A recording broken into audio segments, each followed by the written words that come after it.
अस्सलाम वालेकुम वरहमतुल्लाहि वबरकातुहू। एक ना जी चीनी बिजनेसमैन जिहड़ा है उन्हें कहा जी कि मेरे को ना अक्सर पाकिस्तानी ताजर आते हैं आके तो सानू कोई चीज़ बनाने का आर्डर देंगे ने कि यह चीज़ जी है बना दो। चीज़ हल्की बनानी है लेकिन वो जी स्टैंप है वो अच्छे ब्रांड की लानी है। मैंने ठीक है जिस तरह थोड़ी डिमांड है उस तरह की चीज़ थोड़ा मिल जाएगी। उस तो बाद मैं उन्होंने अखलाकन खाने की दावत देना तो आते ने सॉरी असी हराम नहीं खाते। हाँ जी, मतलब कैसी मुजाहिका खेज गल है कि जो वो उन्होंने आर्डर दे रहे हैं और वो फिर जो उन्हें कमाना है वो की एक ना अजीब जहा साडी कौम का हिसाब किताब बन गया है। असी हराम समझने कि जिहड़ियां चीज़ां मतलब कुत्ता है बिल्ली है सूर है ये चीज़ां जिहड़ियां हराम ने शायद ये खानियां मना ने। अच्छा दूसरियां चीज़ां जिहड़ियां असी खाने वो साडी कमाई हराम होती है। अल्लाह ताला तो उन्होंने भी हराम ही किया तो फिर उस हराम तो उस हराम फर्क की है। असी धोखा किनू दे रहे हैं।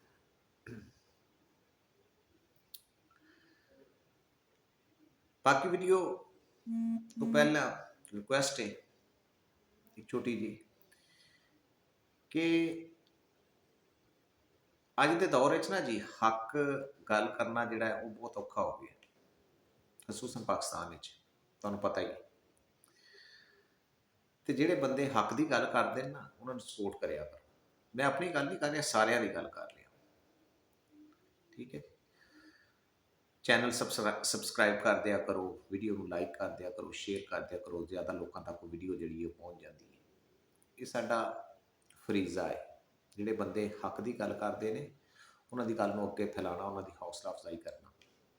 एक बटन दबाने एक क्लिक करने थोड़े पैसे कोई नहीं लगने थोड़ा जाना कोई नहीं अगले बंदे की हौसला अफजाई हो जाती सपोर्ट हो जाती। ठीक है अच्छा गल कर रहे सन असी हराम उन्होंने चीज़ों समझ लिया कुत्ता बिल्ली सूर वगैरह जोड़ा हराम कमाई असी करके तो वो चीज़ खरीद के खाने असी वो समझने हलाल किनू धोखा दे रहे असी अपने आप लोगों या अल्लाह ताला। चंद दिन पहला की गल है मैं शहर गया तो एक रेहड़ी ते ना एक बंदा स्ट्रॉबेरी फरोख्त कर रहा सी। अच्छा आम तौर पर तुम जो फ्रूट लैन जाते हो ना जिते कोई भी फ्रूट वाला जोड़ा है वो तुहानू चीज़ जी है वो पिछों सिलेक्ट करके नहीं देगा एक साइड तो देगा। जेकर तुम कहो ना जी मैं अपनी मर्जी के नाल सिलेक्ट करके तो मैं चीज़ लैनी फ्रूट लैना तो कहेगा नहीं जनाब मैं तू होर लै लो। अच्छा वो बंदा ना जी हाथ च वो छापर से वो पूरी अपनी रेहड़ी के उत्तों ना जी एक एक बेहतरीन दाना जोड़ा है ना जी स्ट्रॉबेरी का वो कढ़ के तो छापर के पा रहा सी। अच्छा मेरे लिए वो बड़ी एक खुशगवार जी हैरत सी कि यार ये बंदा कि लिए स्ट्रॉबेरी तोल रहा ये तो मतलब बंदे हाथ नहीं लाने देंगे वो बजाय ये खुद एक एक दाना सिलेक्ट करके वो जनाब स्ट्रॉबेरी जी छापर पा रहे। मैं खड़ा हो गया उत्थे देखन लग गया।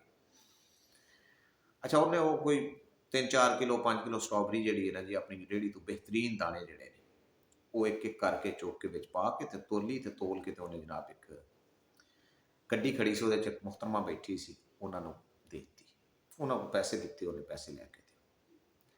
अच्छा मैं उन्ना बड़ा हैरान कि यार मुहतरमा कौन है। मैं उत्थे एक बंदे पूछ लिया मैं कि यार ए बीबी जी हुण जिन्हें स्ट्रॉबेरी ली है कौन है। उन्हें कहा जी ये इतने मौजूदा जी मतलब प्राइस कंट्रोल कमेटी वो हैड है।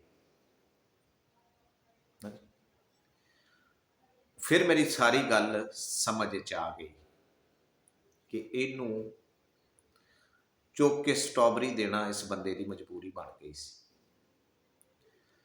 हुण इनू सारे दिन खोल ले कि ये जिस तरह का मर्जी माल तो जिस मर्जी रेट से बेचे ਇਹਨੇ ਪ੍ਰਾਈਸ ਕੰਟਰੋਲ ਕਮੇਟੀ ਦਾ ਹੱਕ ਅਦਾ ਕਰ ਦਿੱਤਾ, ਹੁਣ ਇਹਨੂੰ ਖੋਲੇ। ਹੁਣ ਉਹ ਜਿਹੜੀ ਮੁਖਤਰਮਾ ਸਟ੍ਰਾਬੇਰੀ ਲੈ ਕੇ ਗਈ ਉਹ ਵੀ ਹਲਾਲ ਸੀ। ਜਿਹੜਾ ਰਹਿਤ ਖੂੰਹਦ ਸੀ ਉਹ ਆਮ ਆਵਾਮ ਲਈ, ਕੀੜਿਆਂ ਮਕੌੜਿਆਂ ਲਈ ਛੱਡ ਦਿੱਤਾ। ਖੁਦ 3-4 ਕਿਲੋ 5 ਕਿਲੋ ਸਟ੍ਰਾਬੇਰੀ ਆਪਣੇ ਬੱਚਿਆਂ ਲਈ, ਆਪਣੇ ਲਈ ਅੱਛੀ ਲੈ ਕੇ ਗਈ, ਲੇਕਿਨ ਉਹ ਹਲਾਲ ਸੀ। ਠੀਕ ਹੈ ਜੀ। ਇਸੇ ਤਰ੍ਹਾਂ ਸਾਡੇ ਸ਼ਹਿਰ ਦਾ ਜਿਹੜਾ ਜ਼ਿਬਾ ਖਾਨਾ ਹੈ, ਉੱਥੇ ਜਨਾਬ ਸੁਬਹ ਦੇ ਟਾਈਮ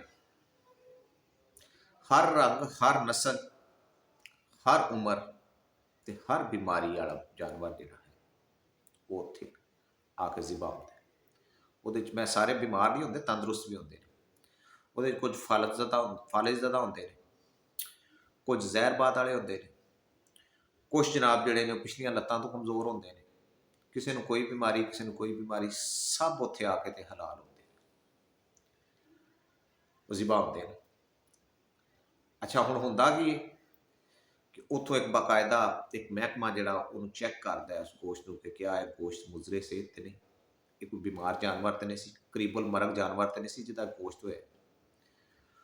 ਹੁਣ ਉਹ ਸਾਹਿਬ ਜਿਹੜੇ ਨੇ ਉਹਨਾਂ ਨੂੰ ਜਨਾਬ ਅੱਛੇ ਤੰਦਰੁਸਤ ਜਾਨਵਰ ਦਾ ਬਿਹਤਰੀਨ ਹਿੱਸੇ ਦਾ ਜਿਹੜਾ ਗੋਸ਼ਤ ਹੈ ਉਹ ਮਿਲ ਜਾਂਦਾ ਹੈ। ਉਸ ਤੋਂ ਬਾਅਦ ਉਹ ਹਰ ਜਾਨਵਰ ਤੇ ਸਟੈਂਪ ਲਾਉਂਦੇ ਨੇ, ਪੈਸੇ ਵੀ ਲੈਂਦੇ ਨੇ। ਜਿੰਨਾ ਜ਼ਿਆਦਾ ਜਾਨਵਰ ਬਿਮਾਰ ਹੈ ਉਨੀ ਉਹਦੀ ਫੀਸ ਜ਼ਿਆਦਾ ਉਹਨੂੰ ਪਾਸ ਕਰਨ ਦੀ। ਠੀਕ ਹੈ ਜੀ। ਉਹਨੂੰ ਪਾਸ ਕਰਦੇ ਨੇ ਕਿ ਠੀਕ ਹੈ ਜਨਾਬ, ਹੁਣ ਬਿਮਾਰ ਜਾਨਵਰ ਜਿਹੜਾ ਹੈ ਇਹਦਾ ਬਿਮਾਰੀ ਵਾਲਾ ਗੋਸ਼ਤ ਜਿਹੜਾ ਇਹ ਜਾ ਕੇ ਤੁਸੀਂ ਕੀੜਿਆਂ ਮਕੌੜਿਆਂ ਨੂੰ ਵੇਚੋ ਤੇ ਆਪਣੀ ਮਰਜ਼ੀ ਦੇ ਭਾਅ ਵੇਚੋ, ਸਟੈਂਪ ਲੱਗੀ। ਠੀਕ ਹੈ ਜੀ। ਹੁਣ ਉਹ ਜਿਹੜਾ ਗੋਸ਼ਤ ਉਹਨਾਂ ਦੇ ਘਰ ਸਾਹਿਬ ਦੇ ਜਾਣਾ ਉਹ ਵੀ ਹਲਾਲ ਹੈ। ਅੱਛਾ, ਕੁੱਤੇ ਦਾ ਗੋਸ਼ਤ ਕਿਉਂ ਨਹੀਂ ਖਾਂਦੇ? ਸੁਅਰ ਦਾ ਗੋਸ਼ਤ ਕਿਉਂ ਨਹੀਂ ਖਾਂਦੇ? ਹੈ ਤੇ ਉਹ ਵੀ ਗੋਸ਼ਤ। ਪੁੱਛੋ ਕਿ ਜਨਾਬ ਤੁਸੀਂ ਇਸ ਤਰ੍ਹਾਂ ਕਰੋ, ਕੁੱਤੇ ਦੇ ਲੈਗ ਪੀਸ ਲੈ ਜਾਓ, ਚਾਂਪਾਂ ਕੁੱਤੇ ਦੀਆਂ ਲੈ ਜਾਓ। ਨਹੀਂ ਨਹੀਂ ਜਨਾਬ, ਉਹ ਤੇ ਹਰਾਮ ਹੈ। ਤੇ ਬੰਦੇ ਦੇ ਪੁੱਤਰੋ ਜਿਹੜਾ ਇਹ ਲੈ ਕੇ ਭੇਜਾਂਦੇ ਹੋ ਇਹ ਹਲਾਲ ਹੈ। ਇਹਦੇ ਨਾਲੋਂ ਤਾਂ ਕੁੱਤੇ ਦਾ ਖਾ ਲਓ, ਉਹ ਜ਼ਿਆਦਾ ਬਿਹਤਰ ਹੈ। ਉਹਦੀ ਵਜ੍ਹਾ ਕੀ ਕਿ ਕੁੱਤੇ ਦਾ ਗੋਸ਼ਤ ਤੁਸੀਂ ਖਾਓਗੇ, ਉਹਦਾ ਸਿਰਫ ਤੁਸੀਂ ਇਕੱਲੇ ਹਰਾਮ ਖਾਓਗੇ, ਜਾਂ ਉਹਦਾ ਨੁਕਸਾਨ ਜਾਂ ਫਾਇਦਾ ਜਿਹੜਾ ਉਹ ਤੁਹਾਡੀ ਜ਼ਾਤ ਤੱਕ। ਜਦੋਂ ਇਹ ਹਰਾਮ ਖੜਦੇ ਹੋ ਤੁਸੀਂ ਤੇ ਇਹਦਾ ਅਸਰ ਆਮ ਆਵਾਮ ਤੇ ਵੀ ਪੈਂਦਾ, ਕਿਉਂਕਿ ਤੁਹਾਡੇ ਇਸ ਹਰਾਮ ਖੜਨ ਨਾਲ ਉਹਨੂੰ ਖੁੱਲ੍ਹੀ ਇਜਾਜ਼ਤ ਮਿਲ ਗਈ ਕਿ ਜਿਹੜੇ ਭਾਅ ਮਰਜ਼ੀ ਵੇਚੇ, ਉਹ ਬਿਮਾਰੀ ਵਾਲਾ ਗੋਸ਼ਤ ਜਿਹੜਾ ਉਹ ਵੇਚੇ, ਉਹਦੇ 'ਚ ਆਮ ਆਵਾਮ ਨੂੰ ਨੁਕਸਾਨ ਹੋਇਆ, ਸਿਰਫ ਕੀ ਤੁਹਾਡੇ ਹਰਾਮ ਖਾਣ ਦੀ ਵਜ੍ਹਾ ਤੋਂ। ਇਹਦੇ ਨਾਲ ਬਿਹਤਰ ਨਹੀਂ ਕਿ ਤੁਸੀਂ ਸੂਰ ਤਾਂ, ਇਹ ਸੂਰ ਤਾਂ ਚਲੋ ਨਹੀਂ ਲੱਭਦਾ, ਕੁੱਤਾ ਤੇ ਆਮ ਲੱਭਦਾ। ਕੁੱਤਾ ਜਿਹੜਾ ਉਹ ਖਾ ਲਿਆ ਕਰ, ਚਲੋ ਉਹਦਾ ਆਮ ਬੰਦੇ ਨੂੰ ਤਾਂ ਉਹਦਾ ਨੁਕਸਾਨ ਨਾ ਹੋਵੇ, ਤਾਂ ਖਾਣਾ ਤੁਸੀਂ ਹਰਾਮ ਹੀ। ਜੇ ਕੁੱਤੇ ਨੂੰ ਅੱਲਾ ਨੇ ਹਰਾਮ ਕਰਾਰ ਦਿੱਤਾ ਹੈ ਤੇ ਇਹ ਜਿਹੜਾ ਗੋਸ਼ਤ ਤੁਸੀਂ ਜਿਸ ਤਰ੍ਹਾਂ ਖਾਂਦੇ ਹੋ ਇਹਨੂੰ ਹਲਾਲ ਕਰਾਰ ਦਿੱਤਾ। ਕਿਹਨੂੰ ਧੋਖਾ ਦੇ ਰਹੇ ਹੋ? ਕਿਹਦੀਆਂ ਅੱਖਾਂ 'ਚ ਮਿੱਟੀ ਪਾ ਰਹੇ ਹੋ? ਹਾਂਜੀ, ਅਜੀਬ ਇੱਕ ਹਿਸਾਬ ਕਿਤਾਬ ਬਣ ਗਿਆ ਸਾਡੇ ਮੁਆਸ਼ਰੇ ਦਾ। ਫਿਰ ਬਾਅਦ ਵਿੱਚ ਪਤਾ ਕੀ ਬਾਅਦ ਜਾਂਦੇ ਨੇ ਜਨਾਬ, ਉਹ ਸਾਰੀ ਉਮਰ ਖਵਾਉਣਾ ਬੱਚਿਆਂ ਨੂੰ ਹਰਾਮ ਹੈ ਤੇ ਬਾਅਦ ਦੇ ਵਿੱਚ ਇਹ ਬੱਚੇ, ਤੁਸੀਂ ਇਹ ਵੇਖਿਆ ਹੋਣਾ ਆਮ ਤੌਰ ਤੇ, ਮੁਸ਼ਾਹਦਾ ਕੀਤਾ ਹੋਣਾ, ਇਹ ਮਾੜੇ ਬੰਦੇ ਜਿਹੜੇ ਨੇ ਇਹਨਾਂ ਦੇ ਵਾਲਦੈਨ ਜਿਹੜੇ ਨੇ ਉਹ ਘਰਾਂ ਦੇ ਵਿੱਚ ਮਰਦੇ ਨੇ। ਇਹ ਜਿਹੜੇ ਓਲਡ ਹੋਮ ਬਣੇ ਹੁੰਦੇ ਨੇ ਇਹਨਾਂ ਦੇ ਵਿੱਚ ਨਹੀਂ ਮਰਦੇ। ਜ਼ਿਆਦਾਤਰ ਓਲਡ ਹੋਮ ਜਿਹੜੇ ਨੇ ਉਹਨਾਂ ਦੇ ਵਿੱਚ ਇਹ ਜਿਹੜੇ ਪੜ੍ਹੇ ਲਿਖੇ ਬੰਦੇ ਨੇ ਜਿਨ੍ਹਾਂ ਸਾਰੀ ਉਮਰ ਬੱਚਿਆਂ ਨੂੰ ਹਰਾਮ ਖਵਾਇਆ, ਉਹ ਫਿਰ ਬਾਅਦ ਦੇ ਵਿੱਚ ਹੁੰਦਾ ਕੀ ਹੈ ਕਿ ਮਾਈ ਤੇ ਬਾਬੇ ਨੂੰ ਚੁੱਕਦੇ ਨੇ ਤੇ ਚੁੱਕ ਕੇ ਜਨਾਬ ਓਲਡ ਹੋਮ ਵਿੱਚ ਛੱਡ ਆਉਂਦੇ ਨੇ ਕਿ ਲੈ ਆਓ ਤੂੰ ਇੱਥੇ ਜ਼ਿੰਦਗੀ ਦੇ ਦਿਨ ਪੂਰੇ ਕਰ। ਜੋ ਉਹਨਾਂ ਨੂੰ ਖਵਾਇਆ ਜੇ ਉਹਨਾਂ ਵੀ ਉਹਨਾਂ ਤੁਹਾਡਾ ਵਫਾਦਾਰ ਨਿਕਲਣਾ, ਉਹਨਾਂ ਕੋਈ ਉਹਨੇ ਤੁਹਾਡੀਆਂ ਖਿਦਮਤਾਂ ਕਰਨੀਆਂ। ਇਸ ਲਈ ਖੁਦਾਰਾ ਕੁਝ ਖੁਦਾ ਦਾ ਖੌਫ ਕਰ।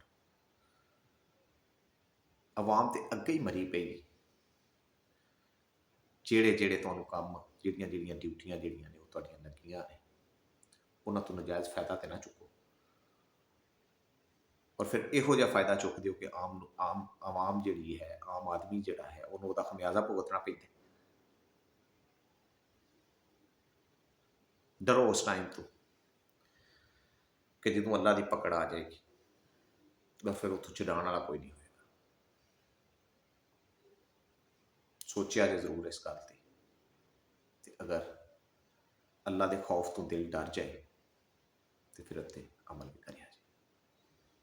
ਅੱਲਾਹ ਤਾਲਾ ਮੇਰਾ, ਤੁਹਾਡਾ ਔਰ ਇਸ ਮਕਰੂਜ਼ ਮੇਰੇ ਮੁਲਕ ਦਾ ਹਾਮੀ ਨਾਸਰ ਹੋਵੇ। ਅੱਲਾਹ ਹਾਫਿਜ਼।